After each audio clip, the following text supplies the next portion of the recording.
All right, wanted to answer this question about this individual who has started on naltrexone therapy following the Sinclair method. I'm not noticing anything. I've been drinking as normal, which is a bit disappointing. Is this unusual? Thank you. Thank you for the question. And I know you had a follow-up comment to that, which stated, I believe, that you were just starting on the method. I think you were just a few days in, maybe a couple of weeks in. And so the first thing I want to say is that is perfectly normal. For most of us, it takes a long time to see continued results with this treatment. And for most people, it's these small, gradual, subtle changes in your drinking that happen over time, typically over many months, a several month period.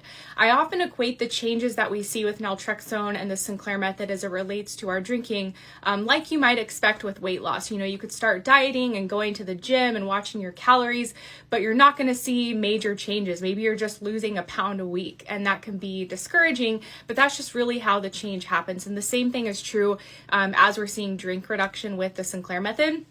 And so I just want you to be aware of that, because sometimes people have unrealistic expectations and they expect this to be a magic pill that's just going to fix everything overnight. And for most of us, that is not the case. Some people will see an initial reduction and a significant reduction in their drinking in the beginning. But even if that happens, their drinking can increase and decrease and go up and down for a while. And others, they may not see any significant change in the beginning, and it'll just be a more gradual change that happens week over week and month over month. Some signs you can look out for that this treatment is working. Again, it's the small, subtle things. You might notice that you're drinking alcohol a bit more slowly than you normally would. You might notice that you're thinking about alcohol a little less often. For me, I noticed that because I would start thinking about and planning my drinking at around 11 a.m. every day. And after a while on this treatment, it would be 2 or 3 o'clock before I'd start thinking about drinking. You might notice that alcohol just doesn't taste as good. You're not enjoying it as much. Maybe you're not enjoying the buzz as much. Maybe you notice that you're having one less drink in an evening.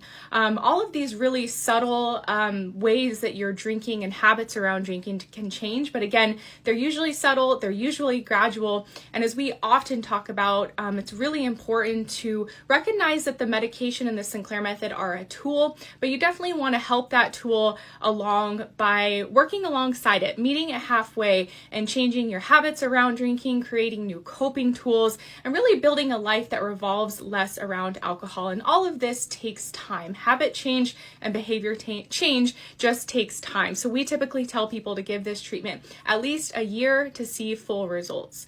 I hope that answers your questions. Check out my other videos. I've got a lot of them here, and also the link in my bio for free resources and information about our program. Bye for now.